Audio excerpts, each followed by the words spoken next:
Political Capital is brought to you by Uber Canada. Learn more at uber.com/flexibilityworks.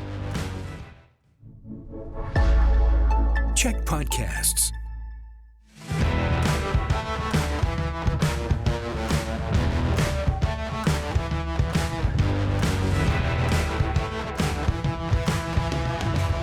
Hey everyone, and welcome to Political Capital, your source for all the latest in BC politics. I'm your host, Rob Shaw, coming to you from the palatial British Columbia Legislature Press Gallery. This little kind of weird clubhouse that we have going up here, doing the show from here this week. But we have the panel that you know and love here to break everything down. Ferrier, Allie Blades, and Jillian Oliver here one last time, Jillian, before we got a big date coming up. Yeah, it's baby time. Baby time. Baby time. We got baby fever here on the Political Capital. We'll be filling in Jillian's seat for a little while she is off doing much more important things. Maybe bring a couple baby pictures you can send to us. We could put them on air. I think we would like to do that. And I am very happy, though, that you are still here this week because, man, what a week in BC politics. Just, quite a week, quite a development of a week. So we're going to start and we'll see how far we get on any other topic other than the resignation of Post-Secondary Minister Selina Robinson, who made a series of comments that was viewed as hurtful and were viewed as insensitive, calling essentially the land that Israel was built on a, quote, crappy piece of land, quote, which upset Palestinians and also the Muslim community and Indigenous leaders as well, who viewed those comments as bringing in a kind of a settler colonial lens to the way that Europeans treated Canadian Indigenous peoples and viewed their land. So that is the context, but how this kind of rolled out, let's sort of start there. It took a while for Selina Robinson to resign/lose her job. The Premier was under fire from protesters. He had to cancel an event, a fundraising event in Surrey.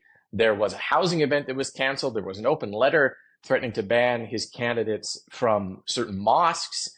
Do we think that the Premier handled this in the correct way? What were the dynamics? How did we all kind of view how this rolled out? Jillian, let's start with you.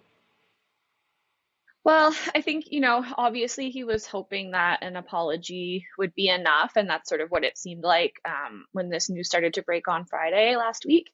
But I think over the weekend, we saw that letter from a collection of mosques and other Islamic groups saying that not only would Robinson be banned from their sacred spaces, but the entire NDP team, which would mean, heading into an election banned from those important spaces.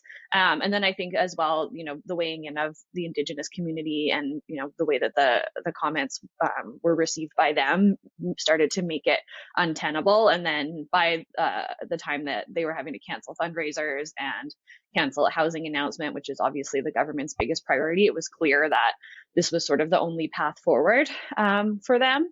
So that's sort of how it unfolded. I think, there was no way for the government to sort of manage the situation without causing some upset. And we're still seeing fallout from that. And, it's a tricky one to handle. I think it's been one of the biggest tests, probably the biggest test that the Eby premiership has faced so far. So what do we make of how he handled it then, Jeff? He's in a position now, the Premier, where the Jewish community, several prominent Jewish organizations are irate. They say that this is a double standard, that Selina Robinson tried to offer an apology and work for forgiveness and wasn't given the grace of that opportunity in their statement. So Premier's getting it from that side, the government's getting it from the other side. What does it say about David Eby and his sort of decision-making here and how this rolled out? Yeah, I think he took great care and did it. Some people said he was too quick. Some people said he was too slow. It was really tough decision for him. There's this narrative, that Eby and Robinson don't get along. These are two people who grew quite close, especially since October the 7th, and he'd sought her counsel on and guidance since those terrorist attacks on Israel. And so I think he wanted he'd hoped that the apology would be enough. And it became clear that for the Muslim community, the sense of hurt about the comments was too great. So here we end up this week with the story of a good person, Selina Robinson, a capable minister, making a mistake and experiencing the consequences. Allie, what do you think? The ultimate political consequence, though, isn't it, Jeff? Right? Like this, people make mistakes all the time. As a politician, you get recorded. You do interviews. You're constantly in the spotlight. That's by nature of a politician's duties. But she really did take the ultimate political sacrifice here as she ends her political career. She announced that she's not running again. I'm very confused by this and why the premier decided to make this decision. If you think about it in a political landscape, which in times like this, that's where my mind tends to go. They could have weathered this storm. I think they could have taken a little bit more time. So it's not about the timing of the decision, rather the decision itself. Weather the storm a little bit longer. I appreciate that people were calling for a decision right away or action right away, rather. But this is a riding where Selina is loved. When she was the Minister of Municipal Affairs at UBCM, she would walk into a room and everyone would just flock to her. So this is not a politician that doesn't put in the work. And let me segue into that. There was a call for her to take some educational training and to really think about this. And I believe that she would have done that work. And maybe that would have also just extended this storm a little bit in the premier not making that decision to boot her out.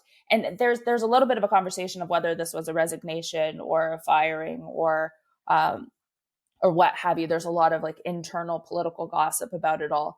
But the point I want to make here is that they have the luxury, given that they're still performing so well in the polls, they have the luxury of taking that time and it didn't need to be this way, essentially. Could they have, do you think, Jillian, to go back to you, could the premier have weathered keeping her in? Because I sort of read it as he tried quite hard, apparently, on the weekend to phone around to find different Muslim associations and groups who would accept Selina Robinson's apology and work with her on a path. And, some of the Jewish organizations have mentioned that they accept apologies from politicians who make anti-Semitic comments and work with them on education. But he couldn't find anyone in the Muslim community to take that. And so he was left without anyone to receive her apology. And in that situation, do you think, was it tenable? Do you think he could have pushed and delayed harder and maybe even kept her in the job? I'm not sure that he could have, given that. And I think there's a couple of other things that also made it even more politically untenable. I think, the NDP has always been really quick to call for resignations from politicians from other parties when they've misspoke or, said problematic things. And so I think they've kind of set that bar really high. Robinson herself has been very active on social media, often calling people out, often usually deservedly so, but the NDP hasn't historically left a lot of space for apologies to sort of just make things better. And a lot of people were pointing that out over the weekend. And then I also think the other thing is that she is a minister, and that's the highest standard of leadership that we have, where, you're in a position where the level of trust required in your ability to do your job fairly and objectively and without distraction is really high. And this file has even more pressure on it right now because of the decisions that need to be made around international student allocations to the universities. And the university community has been, a sort of hotspot for this debate. There are unions representing faculty members, student groups, other educational entities that were calling for her resignation. And I think that also complicated things, made it so that there would be an even bigger spotlight on her and her performance as minister. So I don't think it was really tenable. And I think that was clear by the end of the weekend. And that's why we got the decision that we did.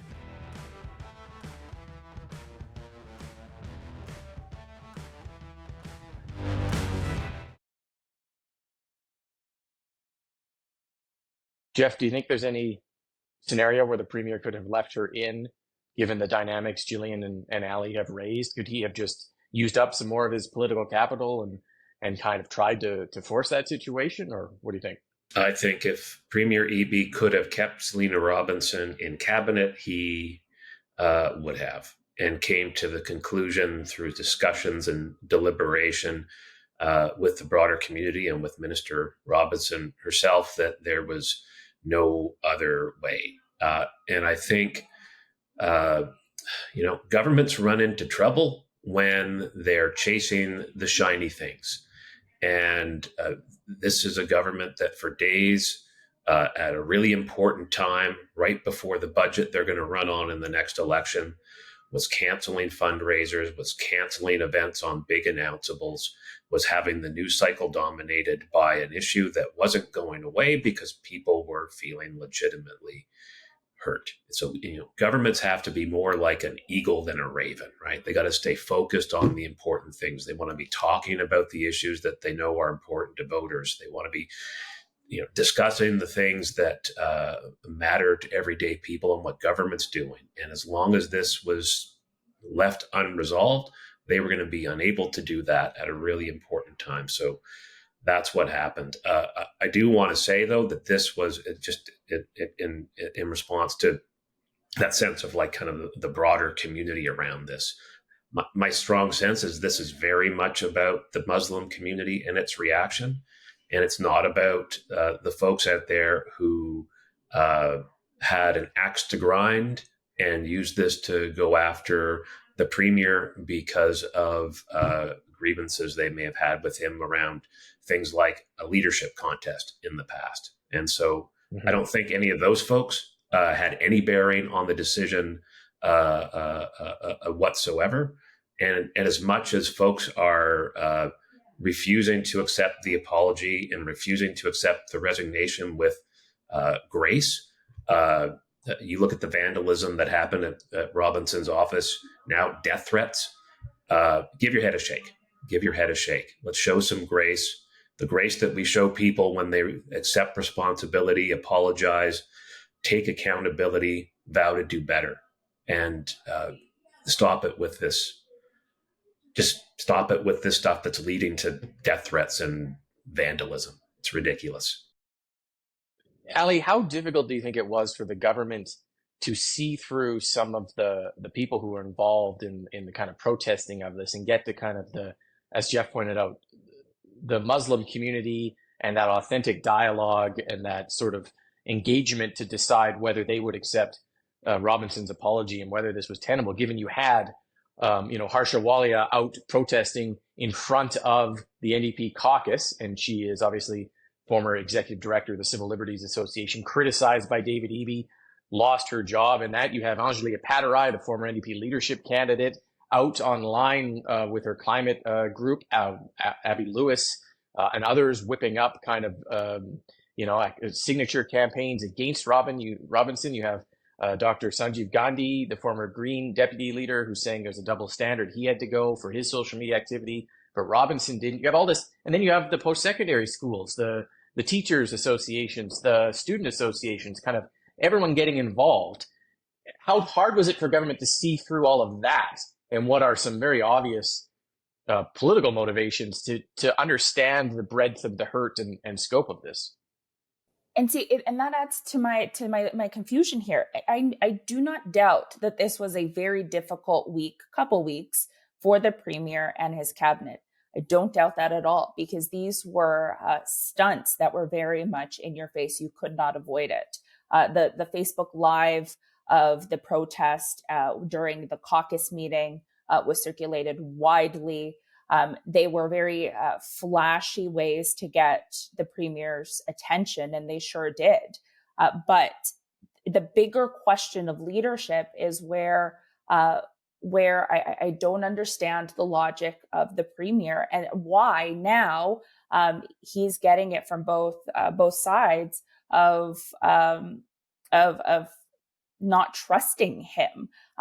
The leadership moment here, and I want to go back to that, it's just not adding up to me. The math is just not adding up to me as to why he had to fire her / this resignation, because she's a prominent cabinet minister, and yet now she's focused to dedicating to her local riding. And we've lost out on that as a province. We've lost out on Minister Robinson's leadership on a provincial scale. And so, yes, it was hard, but like, where was the leadership to perhaps work more aggressively in trying to open up dialogue and defend his minister? There was no defending Minister Selina Robinson this week. And I think that's where I'm just at a loss for words. Mm-hmm. No public defending anyways. I mean, Premier Eby's Friday press conference on this just hurled her straight under the bus. I mean, you're right. He didn't have anything good to say about her until the very end when he took her resignation and then pointed out she made a big mistake. So there is, but I think privately, I got the sense that the Premier did quite a bit to try and, for whatever reason, his government, his Robinson's, to try and do something here to make this work, Jillian, but it just wasn't tenable. Is there anything here in this about a modern political reality on apologizing for mistakes that are made, the ability of politicians to apologize in this kind of immediate judgment, social media world that we live in, and the willingness for the public and other groups to accept them? Is there anything? I think there are some politicians I've talked to in the last week who are scared looking at this, going, oh my God, I'm standing on the edge of an abyss. If I say something wrong, I can't get out from under it, even if I legitimately regret it. Yeah, I think, that was sort of the conversation that was going through my head when this first happened. And, Robinson herself said initially she felt saddened that, someone can't make a mistake and apologize. But again, I go back to the standard that the NDP has set for others. And I think that that's sort of what's gotten us into this standard in BC where people have to resign because the parties are so quick to pile on and politicize, and it gets very, very complicated, like we were saying, to parse out who is kind of acting from political motivation and who's acting from engaging genuinely with the issue. Sometimes it's both. Usually it's both, right? So I think it would be great if we could get to a place where apologies and reconciliation were more the standard. I mean, obviously there's going to be things that rise to a level that resignation is necessary. And I think, again, the fact Selina Robinson has not been kicked out of caucus. She's still an MLA. She's just not the minister anymore because she's going to focus on that reconciliation that does need to occur.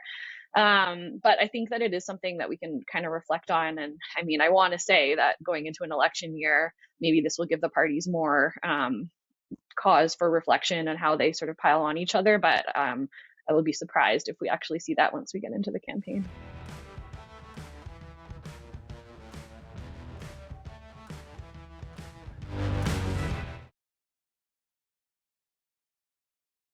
Jeff, just to close us off on this, are there any sort of lasting political impacts, do you think, of this? I know the two of the prominent Jewish organizations said, we will remember this the next time the NDP comes to us looking for political support. You did have some Muslim leaders not want to have New Democrats in their mosques. I suppose that may be rescinded now with, I don't think we have an update from them on that. Like, what are the lasting political ramifications for the NDP in a campaign year on this, do you think? Yeah, I think it's absolutely true that the government is got a big task in front of it in terms of reaching out to and engaging with a Jewish community that feels very hurt by what went down. They've lost a ally within government, a strong voice for their community since October 7th. You talked about the sense of the double standard and betrayal. Their Jewish community accepted the apology around that statement around Holocaust Memorial Day when the statement was, we stand with Muslims on that day, which is not the message of Holocaust Day. So that's George Hayman's in cabinet still, but that's going to be a big challenge. And I think maybe the lesson for provincial politicians is that the Middle East is a no-win issue to talk about for a provincial politician, because no matter what you say, you're not going to get it right. And if you get it wrong, you're never coming back from it. Mm-hmm. Allie, sorry, I lied. You can close us off on this. What do you think the lasting political implications are?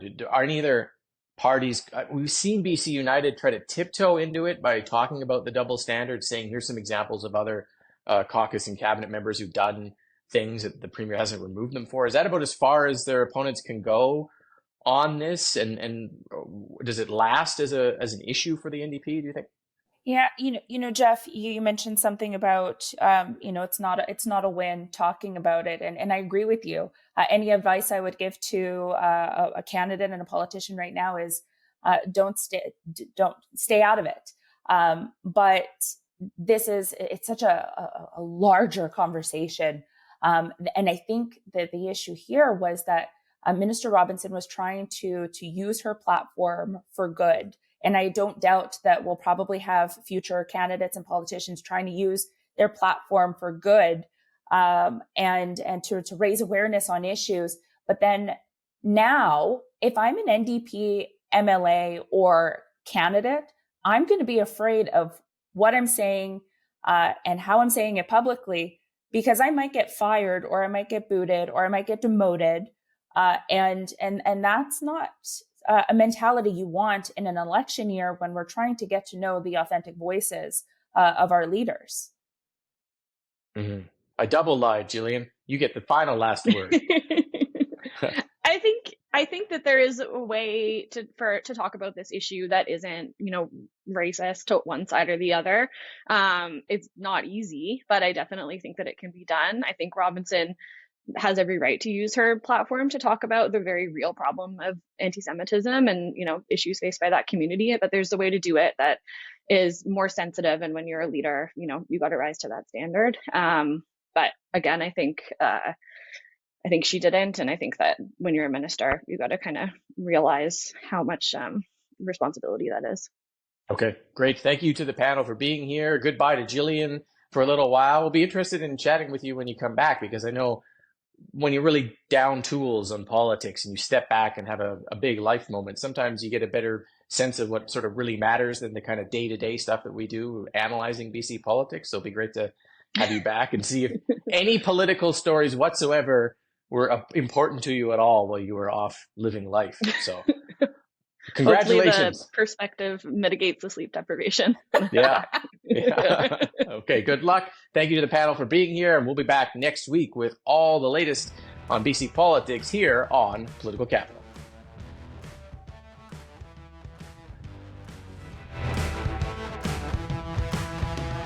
Political Capital is brought to you by Uber Canada. Learn more at uber.com/flexibilityworks.